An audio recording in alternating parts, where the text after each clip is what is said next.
I was doing a hit yesterday on Fox, and they were talking about road diets and trying to get everyone on bicycles. And it's like, I was kind of thinking about Dan and Rick coming in here with Baby Blues barbecue and stuff. And I sort of had this analogy, but it'll lead to my new theory, which is we have these road diets out here. It's like instead of 2 lanes, we'll go to 1 lane and we'll dedicate the other lane to cyclists who never seem to appear.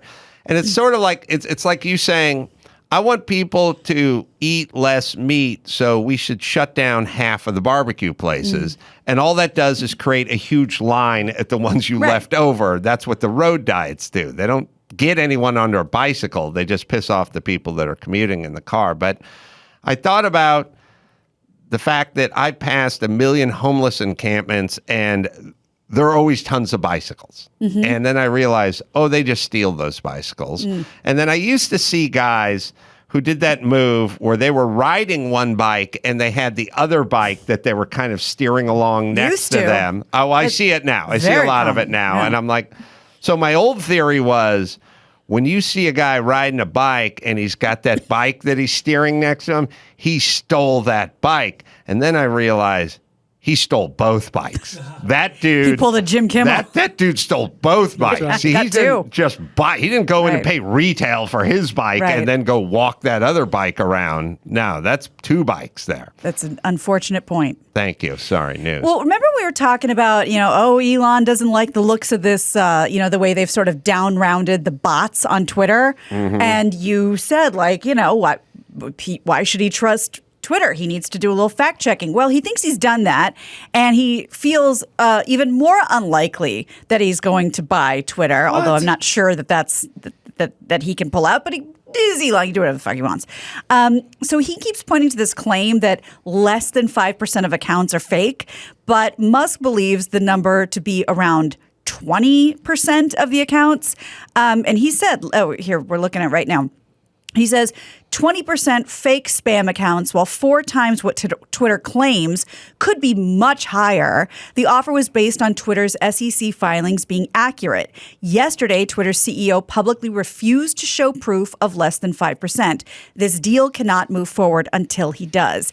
Meanwhile, Twitter is moving forward with the sale, whatever that means. The company's filed the necessary paperwork with Security and Exchange Commission and will call for a shareholder vote on the deal. They want that cash. It's like when the Major League umpires, I remember their big, brilliant negotiation in the 90s was to offer their resignations en masse, and baseball's like, fine, fuck off. And like, well, no, we didn't mean it. It's like, yeah, I have a letter in my hand. But he's right. I mean, I'm being sold. It's like a house evaluation. Like, I'm being sold this because you said that the pipes weren't busted. Like, so why should I buy it for this price? Well, what Elon is probably doing is, look, what he's saying probably is like, based on having 200 million subscribers, you should have this much ad revenue. Like, you should be generating this much. If your number is this, you should be generating that. So I don't see you generating that. Right. And could be other factors at work, but I think that's what he's basing it on. Now, if Twitter has documents that suggest it's under 5%, I'm sure they would produce that. Sure. Also, I don't think what they want to get into is some sort of legal battle, because then you get into discovery. And then once you get into discovery, then you need to open the books, Twitter, and then it becomes sort of public record. So who knows? And now you kind of go, did he ever want to buy this? I have no idea. I think it was Jody Miller who was here. I don't think it was you, Gina. But we initially were both like, he wants out. This was not a thing he wanted to do. It's going to fall through, and got a lot of blowback. And fuck off, everyone. Well, look, if Twitter still wants a sale, they can satisfy him. I mean, look, if it totally makes sense to me that Twitter is going to drive that number as low as they possibly can. Of course. So if they say 5%, you could logically think 10% or 15 or 20%. So obviously the number is going to be lower than whatever they provide. Higher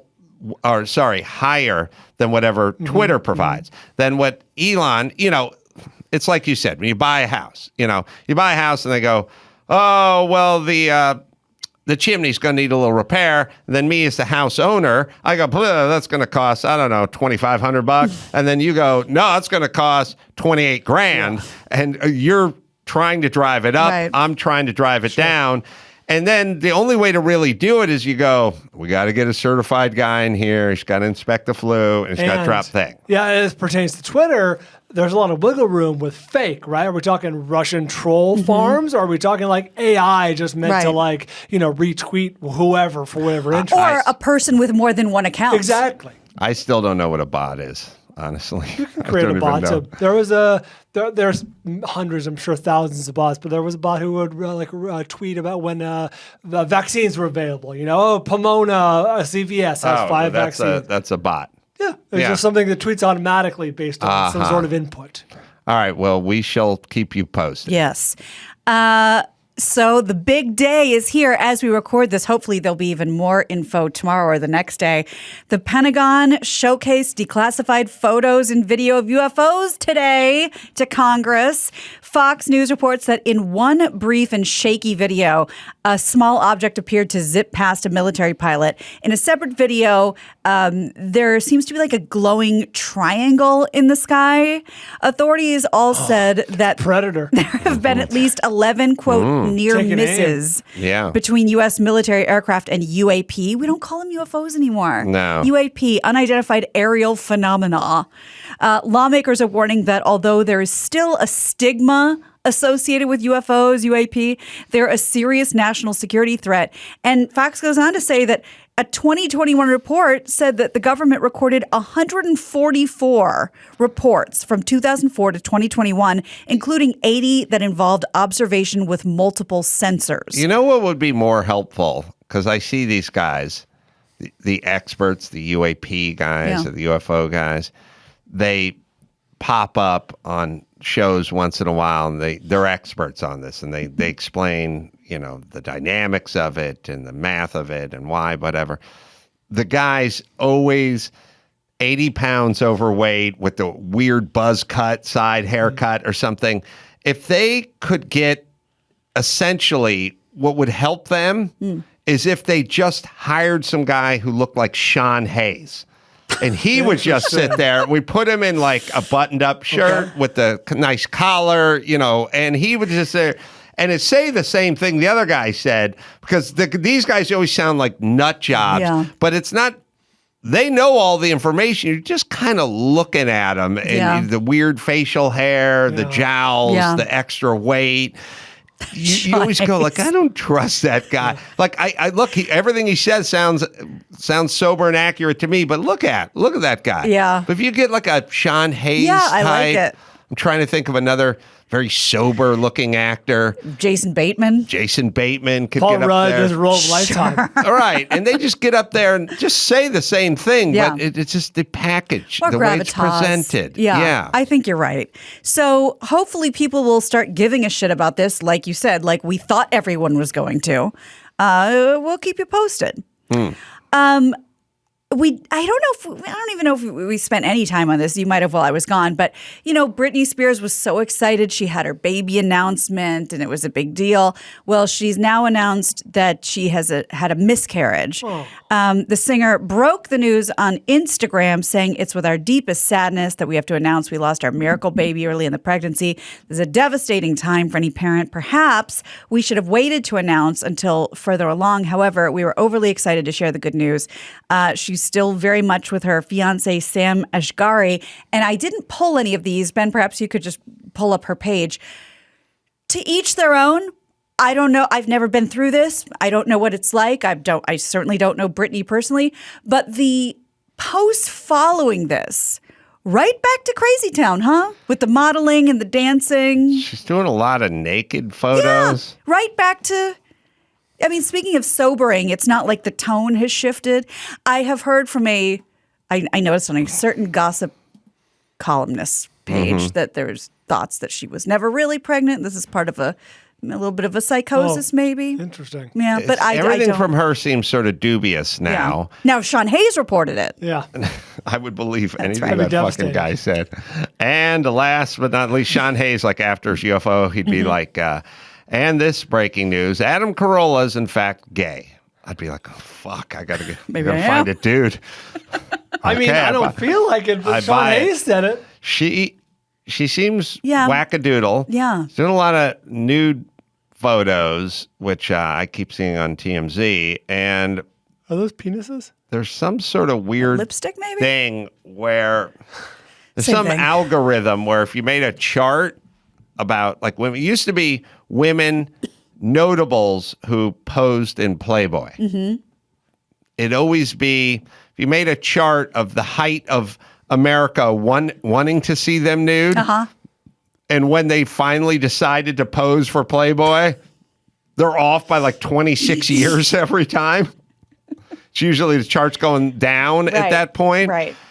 I think Britney's kind of that way. Like, I get it. I would have been all eyes somewhere around, 2002, but sure. Now this just seems like now she's giving it away and you're not really looking. Thirsty middle-aged gal trying to give it away. Well, I am so glad you brought up that analogy because we have a very, very special series of Sports Illustrated swimsuit covers. Oh, boy. And, you got your Kim Kardashian, who, I don't know, has she not been on it? I didn't realize that. Singer Ciara, this girl Yumi Nu, who's a model and I guess Asian curve model and singer-songwriter. But do you know who the older gal is? Yes, because I watch TMZ. That's right. That is May Musk, Elon Musk's mother. Mm-hmm. A very handsome older woman. She's proud, and she was a former model.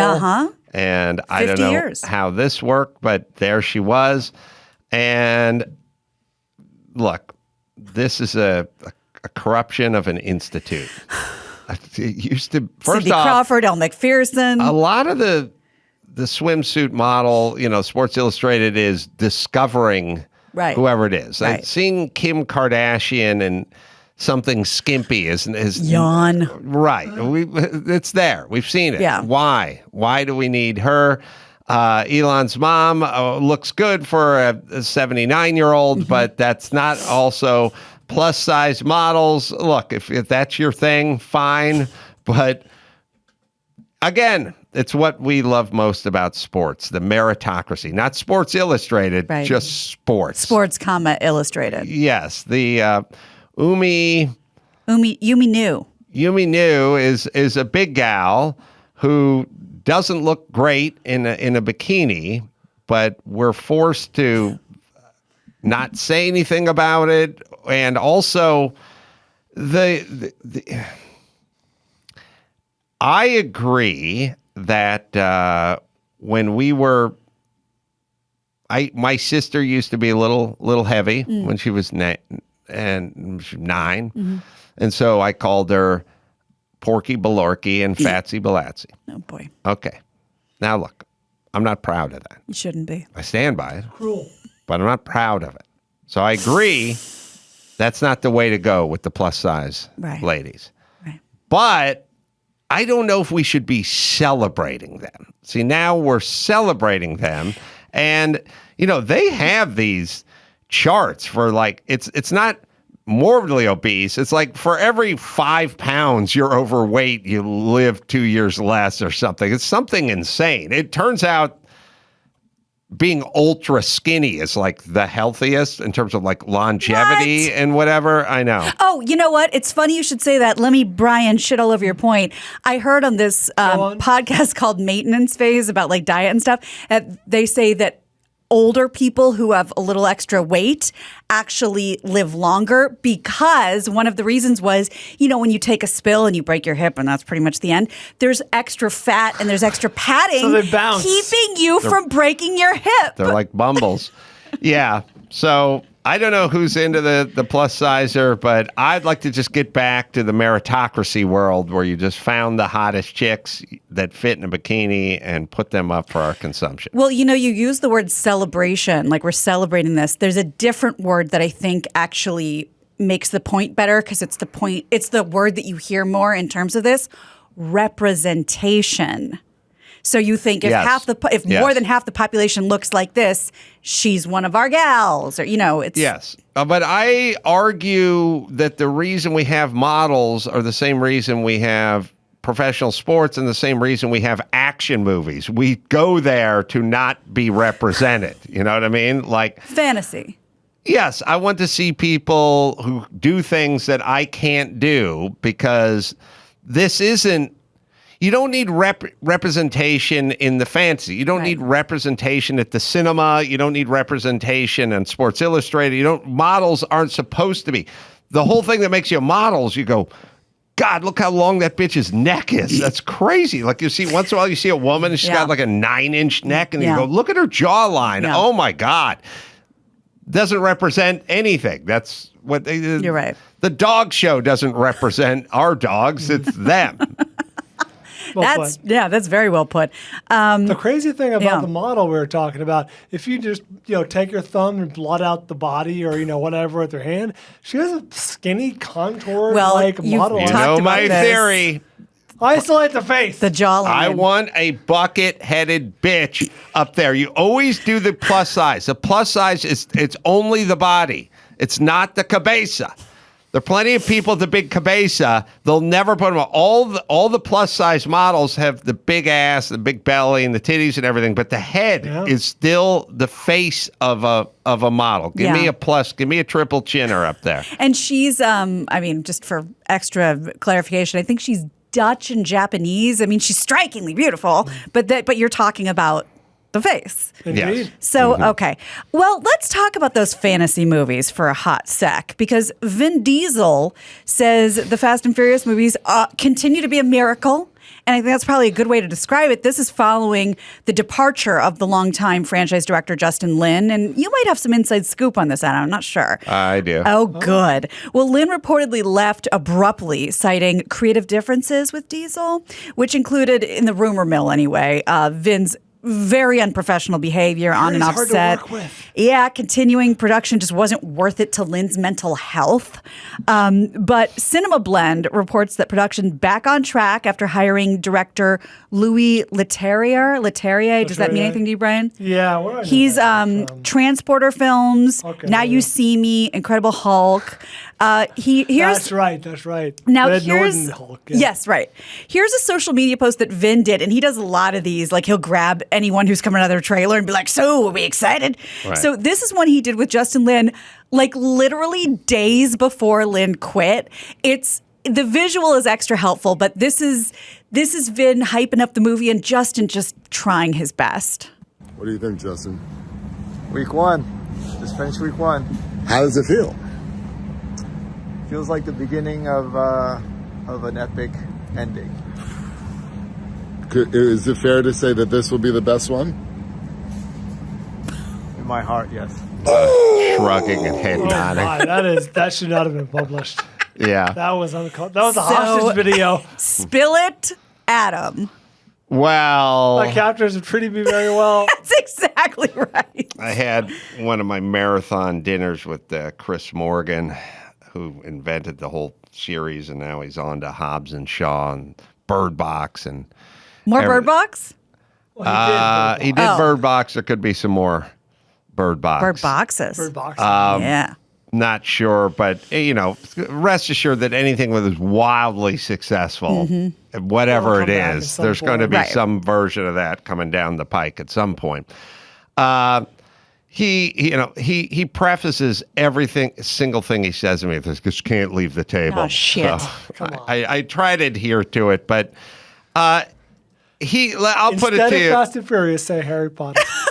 On this, I will say, on the set of Harry Potter, Dumbledore. Most of his job was appeasing a lot of big names who were having trouble with things in the script about I would never lose to this guy in a fist fight. I'll go back and write something else, and that's been reported. It does become very taxing. Because you can't just write a script and go do the script. Well, you have to sort of and the guys.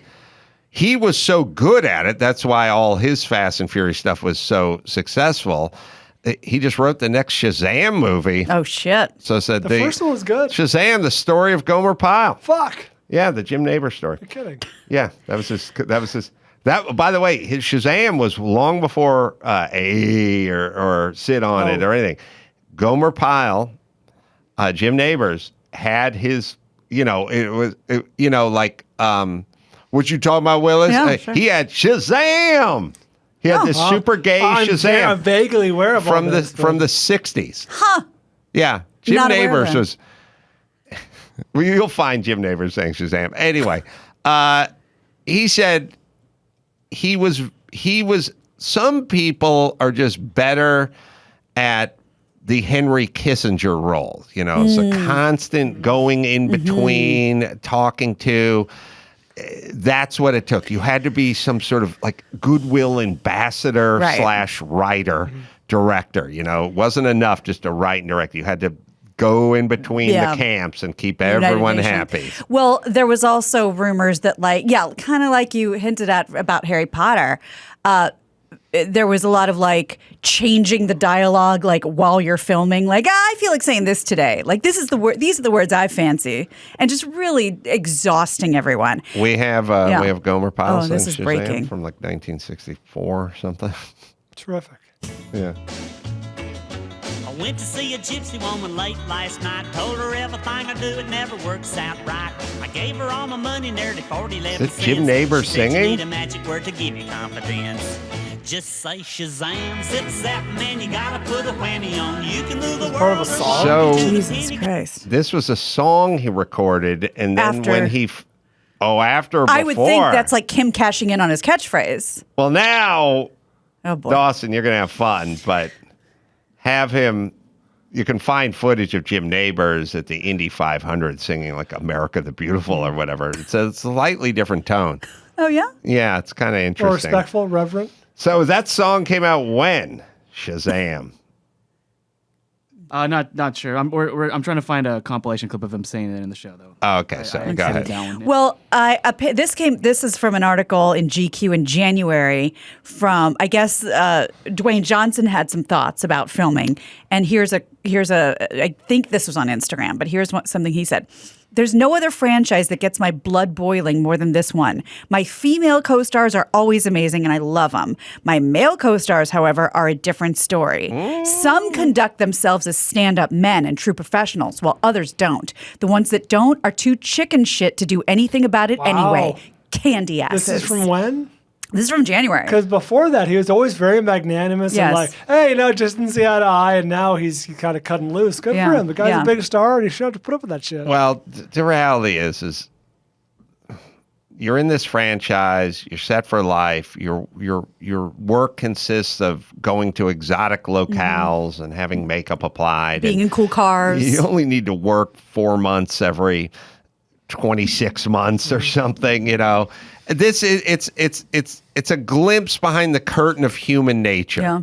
You can go from auditioning for the part, please, Yes, I get I'll do anything. Yeah. to we're doing episode 4, like, hey, this is good, to now it's the 10th installment, fuck this shit. That guy got paid $10 more than me. I mean, it's just a little glimpse into how humans work and how they seem to go that direction. Yeah. And some people just have a nature like a dog has a nature. They're just friendly. They're just easy to get along with. They're professional. They're whatever.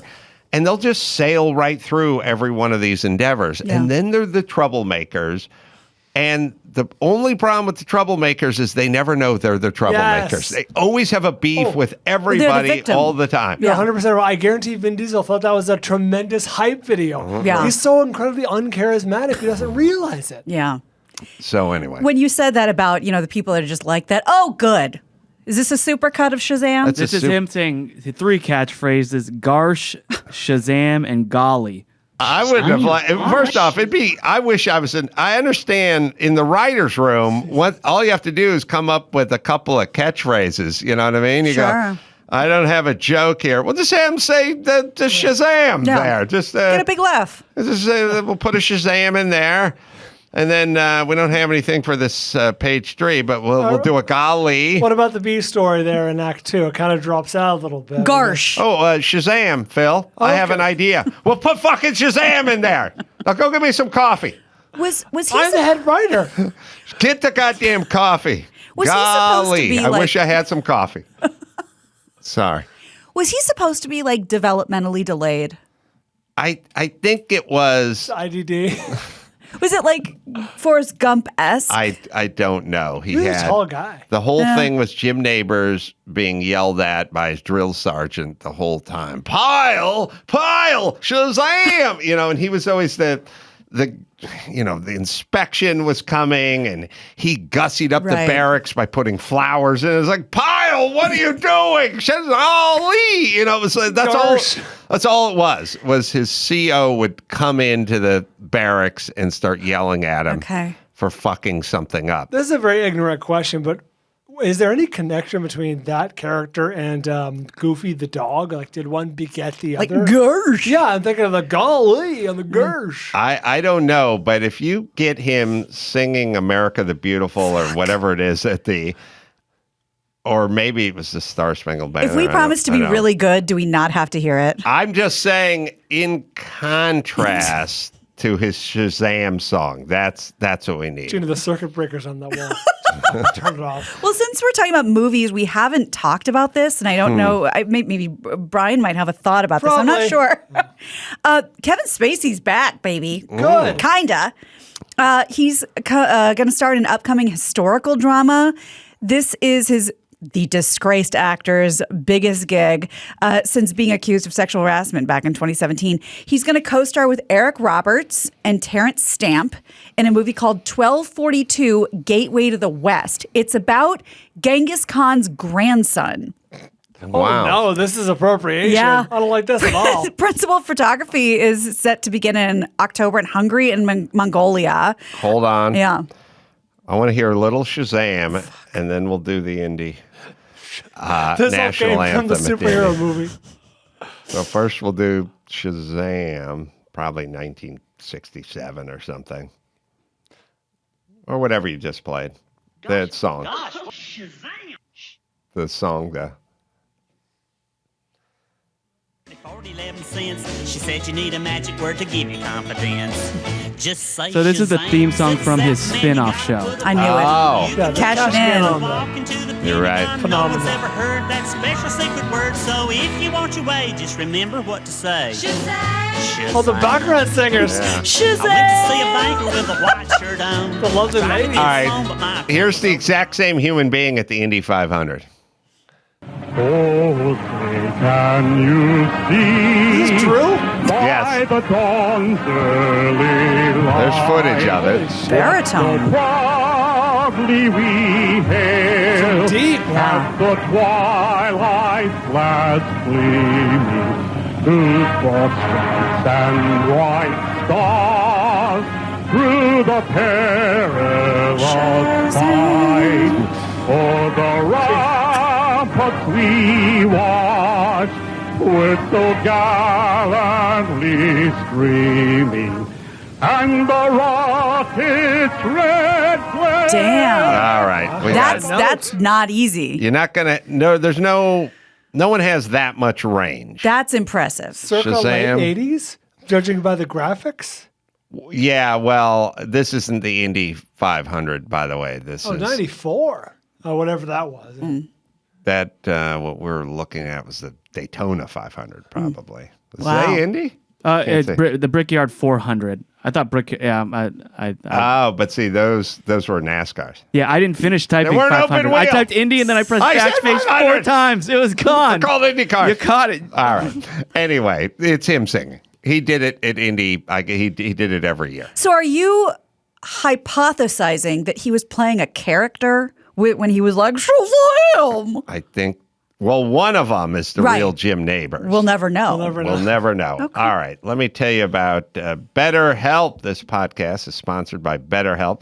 Many people, they're burned out and they don't even know it. It's not just work. It's our roles in life. It can burn us out. People are suffering out there. God, look at the statistics. Ooh. You got to get your head right. BetterHelp wants to remind you to prioritize yourself. Talk with someone to figure out what's causing the stress in your life. BetterHelp Customized online therapy offering video, phone, and even live chat sessions with your therapist, so you don't have to see anyone on camera if you don't want to. More affordable than in-person therapy, and you can get matched with a therapist in under 48 hours. Take care of yourself with BetterHelp, right, Dawson? Adam Carolla Show listeners get 10% off their first month at betterhelp.com/Carolla. That's betterhelp.com/CAROLLA. All right, well, find me a Let's go second down of the dirty Eagles laundry rabbit just hole. to Let's do make me angry. But anyway, You want to talk about the Grateful Dead? I'll fucking thrash this place. You won't be alone. Good or There'll be a bad? few table flippers. Well, they're the worst band of all time. oh, okay, bad. Yeah. What did the Deadhead say when he got out of rehab? What's this shit I've been listening to? It's just how it is. It's good.